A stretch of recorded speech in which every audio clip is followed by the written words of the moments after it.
বন্ধুরা, তোমরা যারা ক্লাস 11 পরীক্ষা দেবে তোমরা সবাই জানো কর্মা থেকে কর্মার টাইটেলটা কত গুরুত্বপূর্ণ, অর্থাৎ justify the significance of the title বা টাইটেলের সার্থকতা সম্পর্কে এই প্রশ্নটা কত গুরুত্বপূর্ণ সবাই জানো।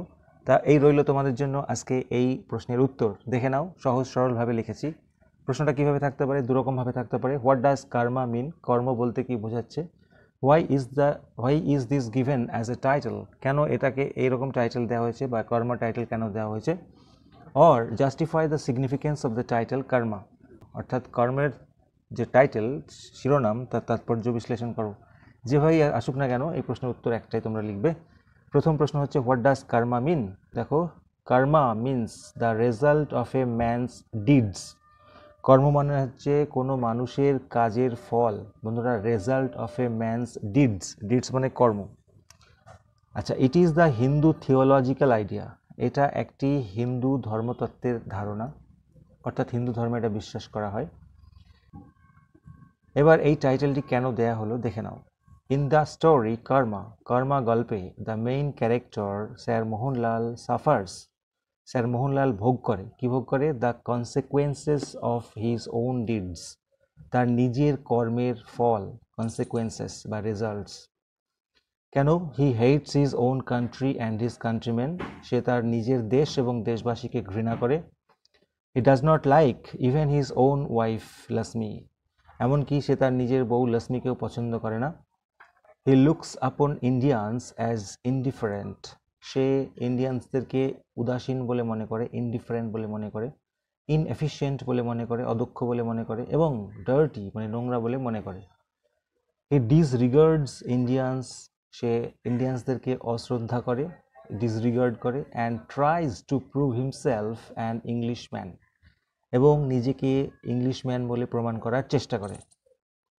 হি is an admirer of England and English etiquette, তিনি একজন ইংল্যান্ডের প্রশংসক অ্যান্ড ইংলিশ এটিকুইটি, অর্থাৎ ইংরেজি আদব কায়দা তার খুব পছন্দ।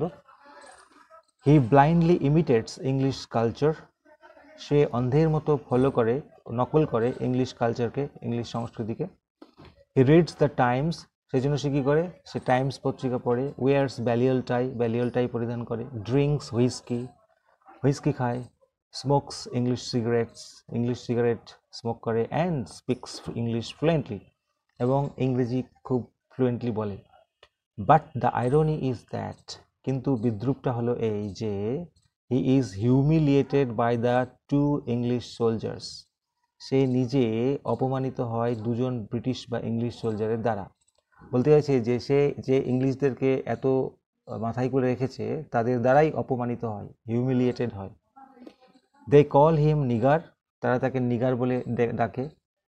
স্ল্যাপ হিম, তাকে চড় মারে। And threw him out of the station, এবং স্টেশন থেকে ফেলে দেয়, ছুড়ে দেয়।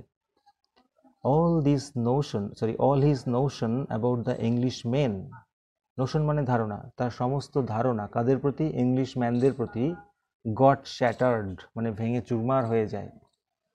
নাও হি সাফার্স অ্যান আইডেন্টিটি ক্রাইসিস, এবার সে একটি পরিচয় সংকটে ভুগতে থাকে। ক্রাইসিস মানে সংকট। He is neither an Indian, না সে এখন ভারতীয়, নর অ্যান ইংলিশম্যান, না একজন ইংরেজ। Thus he suffers the consequences of his own karma, এইভাবেই সে তার নিজের কর্মা অর্থাৎ কর্মের ফল ভোগ করে। বন্ধুরা, so the title is apt, তাই জন্য এই টাইটেলটি যথার্থ। বন্ধুরা, অ্যাপ্ট। তাই ছিল বন্ধুরা খুবই গুরুত্বপূর্ণ প্রশ্নটি, তোমরা অবশ্যই রেডি করে যেও। ভালো লাগলে লাইক দিও, আর চ্যানেলে নতুন হলে সাবস্ক্রাইব করো। দেখা হবে নেক্সট ভিডিওতে। Thank you.